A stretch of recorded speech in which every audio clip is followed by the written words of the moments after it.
We're going to get our first read, and then we're going to dive into some specifics from yesterday, and starting with DTR. But first, if you're looking to score early this NFL season, FanDuel is the place to use all your sports gambling needs. It is so easy to use, and they have a wide range of betting options, including spreads, player props, over-unders, and much, much more. And right now, new customers get $150 in bonus bets with any winning $5 moneyline bet. That's $150 if your team wins. So if you've been thinking about joining FanDuel, there's no better time to get in on the action than right now. You can visit FanDuel.com/UCSS to kick off the NFL season. That is FanDuel.com/UCSS. FanDuel, an official partner of the NFL, an official partner of the Ultimate Cleveland Sports Show. And shout out to our guy, Hall of Fame JUCO, who hit a 14-leg moneyline college football parlay.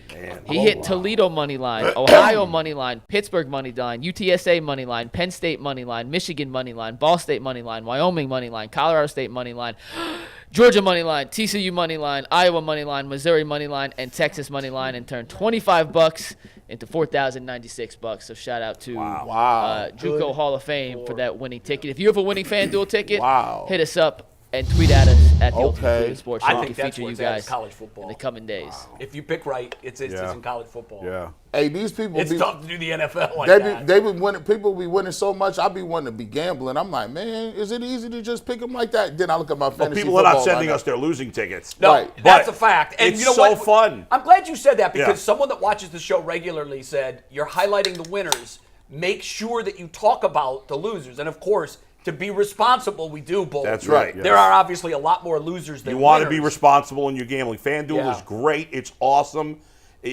That's why I love these because You people can are set not. limits. You're not risking a lot of money.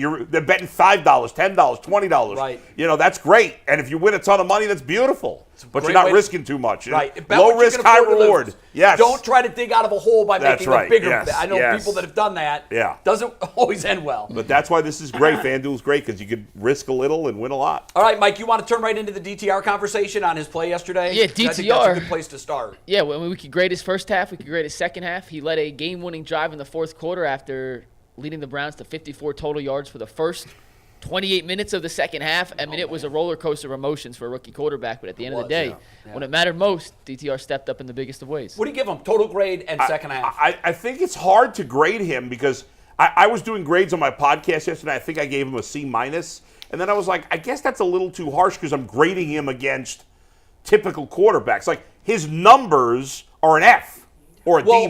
Factor about 5 drops into there. Yeah, but I can't. I know. Technically There's just- 7, by every the team way. has It was drops. 7. 7 drops, Okay, yes. by my eyes, it was at least 5. It doesn't, but it Now, doesn't I know matter. every team has Every drops, team has but drops. yesterday was we had a case of the drops yesterday more than any other time this year. Listen, also, Elijah Moore on that play in the last drive, he got down on the ground to make a catch. Sure. So if we're gonna I'm not gonna factor in that. If you just looked at the stats, it's basically a D- performance. But if you actually watched the game and you knew going in what the expectations were, which for me were very low because the only time I'd seen him play, he didn't play well. In the end, I gave him a C- yesterday. I'm upgrading that to a B-.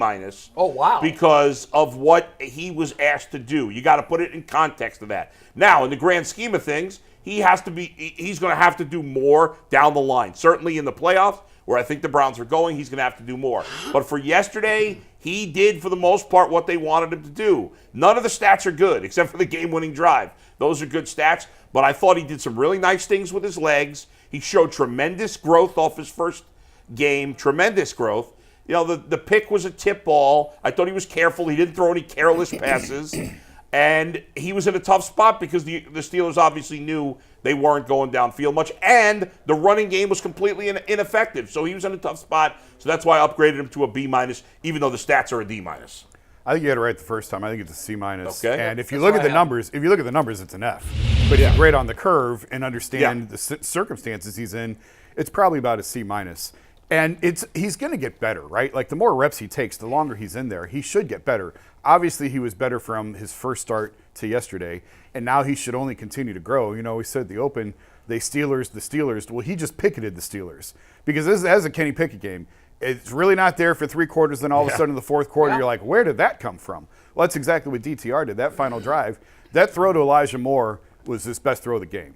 The He one made to a couple of midfield. his best throws on that last drive. Yeah, but that one in particular, I thought was his best throw of the game. And you talk about the drops, and I am going to count the drops because he was hitting guys right in the hands. I'm counting them too. Yeah, he hit Elijah Moore right in the hands on one, and he dropped it. Now, he went right back to him, and Elijah made the play on second down, and I think they converted the first or got close to the chains. Yep. Njoku had a terrible day. He took full blame. He came out and But he said, made a big catch on the last drive. He did have Yeah. a big catch on the last drive. That was not a typical David day. Yeah. He had too many that hit him in the hands. It should have been catches that he dropped. So his numbers, every team has drops, yes, but those yesterday looked awfully egregious. Probably made his numbers look a little bit worse than what they would have otherwise. I know we're going to get to the Flacco thing. I don't think Joe Flacco's a factor in this. If Flacco's on the field, something's gone terribly wrong for the Browns. This is DTR's job, I believe. He's simply a safety net. Yeah. Right? I would not start him unless I felt like I had to. No, we'll this talk is- about that much more as This the is season goes on. but I DTR's think job he's as a it go. safety net. Yeah, this is DTR's job the rest of the way unless something goes Unless he's a tragically disaster. wrong. Yeah, Unless and he's a that's disaster. going tragically Yeah. wrong. Right. Gee, what do you grade him? Listen, I had him at a C+. I upgraded him to a B-. And the reason I upgraded him to a B- is because, that drive is what those drives right there is what they pay quarterbacks for.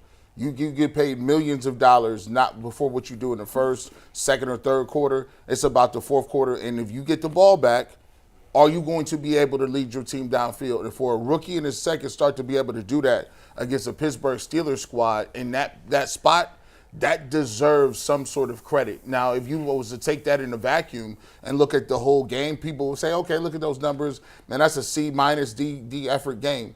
But as I said before, as I teased in the open, this was part of the game plan. The game plan was to make sure that DTR understood no turnovers. And the one turnover he had, it hit somebody in the hands, popped up. That wasn't on him.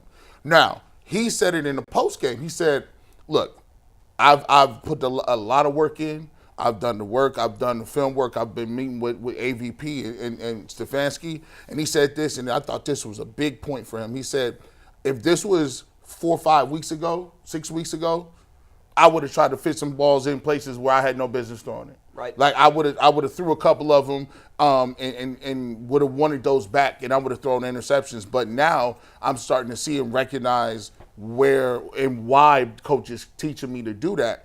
And he executed what the game plan was. And as we go forward and we get to Stefanski, this is exactly what he wanted. This was not by chance that the ball was not going downfield. It was part of a bigger scheme, a master plan. And I thought he did a good enough job of taking that pressure and capitalizing when he needs to in the fourth quarter. By the way, can we, now that he's won to get his first game, can somebody get him a jacket that actually fits him? His jacket looked like he took it out of his dad's closet or something. Intentionally, it looked that way. That was style. Yeah, I guess. Yes. Oh, is it? Yeah. Yeah. I'm Oh, I not didn't a fan realize of it, but that is style. You know that. You know that. One thing a couple of the offensive players were saying that they appreciated was how fast he got the ball out. Like it was coming was. out. I think coming that out was the quick. point of emphasis all week. You Yeah, could tell. get it out. Yeah, Especially with the tackle situation that they had up front.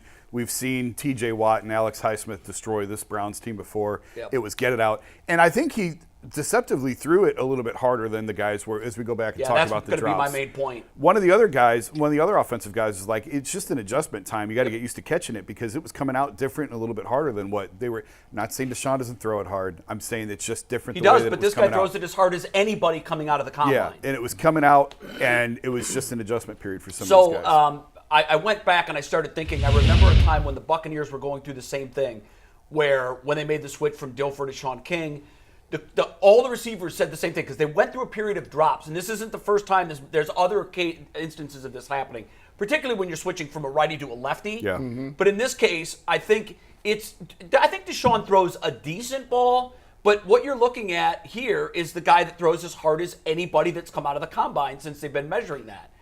It's just a little bit different. It's probably the difference of hitting 95 and 98. Mm-hmm. You can adjust, but you have to see it. And I remember the Bucs actually having conversations internally about, do we change the way he throws the ball? Do we change his, do we need him to take something off? No, wrong answer. DTR knows how hard he throws it. He knows what windows he can fit the ball in. The receivers, in my view, will make an adjustment. No question. But that's what I attribute all the drops to, and that's totally fixable. I think Njoku specifically had 4 of the 7 drops because he's getting the ball, like the other guys really getting quickly. A little further down the field. Yeah, you're right. He's getting these really short passes. Yes, you're so absolutely he needs right. the most adjustment. It is harder to adjust it Yeah. when you're closer to the quarterback. Right. the ball comes out with smoke. Yeah. He definitely and I don't want to change that at all. I don't want to wash that out of him. Agreed. The receivers will adjust. I look at the stats not in a vacuum, but as they were accumulated. The interception, I don't count against him. The drops, give him half of the drops. Now he's 28 of 43, and in a vacuum, even though it's probably only 190 yards, those are good numbers. You know, I'm going to make a point later in the show about how offensive numbers are down. 300-yard passing games, guys. Used to be somewhat normal. Not anymore. Every day. Not anymore. Patrick Mahomes used to throw up 300 yards a game. He's had it 3 times this season. Wow. It is, I read a really good article that was written by Nate, the Yahoo guy. I've got his name. I'll dig it out. No, Nate, I think it begins with an F. He did a deep dive on the offenses and how they've regressed. And his basic conclusion was it has a lot to do with the teams allocating more assets to the defense. According to his research, in 2018, our offenses peaked. They have steadily gone down yards per game, points per game every year to where this year we're going to be the lowest in since 2008. So it's really gone back down. So we used to look at the yardstick for a great game for a quarterback was 300 yards. Not anymore. It's more like 250, maybe even less. We haven't had many 250-yard passing performances this year. And we've got 7 wins. So you can win differently this year, and that's why I love this Browns team's chances. We have a defense that will keep us in most of the games this year. Well, it's kept you in 9 of the 10 games. It has. We've beaten every team on our schedule this year but one. Think about that. Yeah. There's only 2 or 3 teams with more victories in the NFL than the Browns. Browns are tied for the 5th best record. Has played 11 games. Yeah. We've played 10. So, everything is trending. I know it looks like I'm a disaster because if you'd have given me these facts before the season started, I would have said, season's over. Yep. It's a gentleman's punt. Mm-hmm. You're going to get a draft pick and you're going to move on. Odd that Cincinnati finds themselves in that position and we find ourselves in the driver's seat in the AFC North. And I know people are going to look at me and say, no, we're not. Yes, we are. We are in the driver's seat and the Browns control their own destiny. Win out, you win the division, and you're in the mix for home field advantage. Depending on what happens tonight in Kansas City and Philadelphia, you could still be in that conversation. I don't think we for home are field. expecting them to win out. Not expecting them to. I'm not expecting anybody to win out. But it's because nice that's a that on tough November task. 20th, But we're they having hold that their own. I think it's more Yeah. doable for us than Baltimore when you look at the schedules and you compare. Oh, yeah. Baltimore's got a much tougher schedule because they haven't played San Francisco yet, and San Francisco's back to being San Francisco. Didn't they look good again. yesterday? Yeah. And Kevin Stefanski is doing something where, from week to week, team looks different. The game plan is different. When Belichick was at his best, that's what the Patriots looked like. Right. What does the opponent do best? Right. What does the opponent do worst? Attack that. Stay away from the other team's strength. That's what he's doing. And I believe the Steelers are the best defense they're going to face the rest of this year. Starting with the Steelers for the rest of the season. Denver's got a solid defense, and Houston's defense isn't very Jacksonville leads the league in forced turnovers, which it's is weird though because they've given up a lot of points in other games, but their defense. But it's not as good as Pittsburgh. I'm forgetting. The Jets defense is good, but they're like they got to score and they can't. And it's not as good as the Browns. That's the bottom line. The Browns have the best defense. You can't. I still don't think any team. I don't think you can win with a good defense and crappy quarterback. I think if you're going to I don't either. I think you have to have a great defense. I think the Browns do. We'll see it now. The quarterback play's got to get better. Do you think, Bull, that you can win the Super Bowl with a great defense and middle-of-the-road quarterback, we've seen in the past? I think you can. I think you can. And that's a shift for you. Huge shift. Because at the start of the season, you were saying this is a quarterback league. Yes. You're not going to win it without a great quarterback. I see great play from teams this year that are not getting great play from their quarterbacks. No, but I still think the teams like Kansas City and Philadelphia have an advantage. I'll agree with that. Yeah. But there's not as many of those teams right now. Right. And so it's a little more open. And if the Browns can get their quarterback play to middle of the road, which I think is possible, I think they can beat anybody. I really do. And it's not even about the Kool-Aid. Like, you could look at the third down conversions. I think the Steelers were like 3 of 12. 3 of 17. 3 of 17, something like that.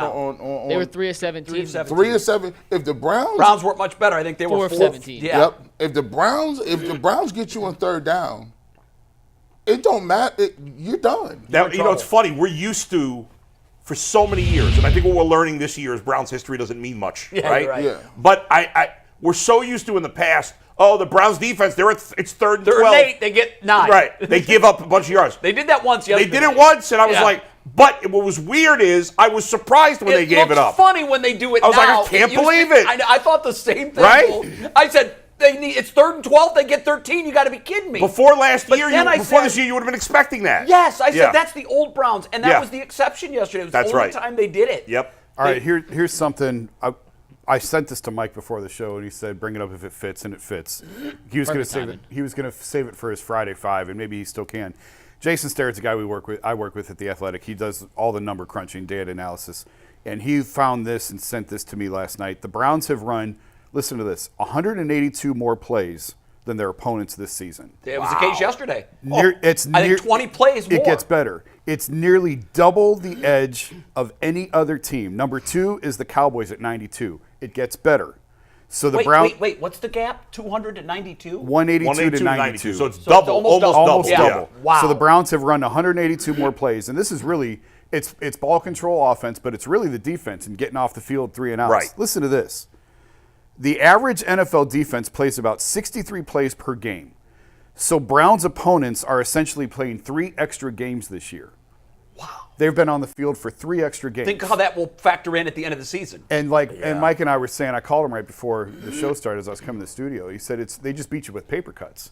They do. It's death by a million cuts. Yeah, they're bringing a paper cut to a gunfight. It's exactly and they just what they're doing. and But you slicing can you do away. that today. Yeah. You couldn't do that before because so many offenses were striking for big plays.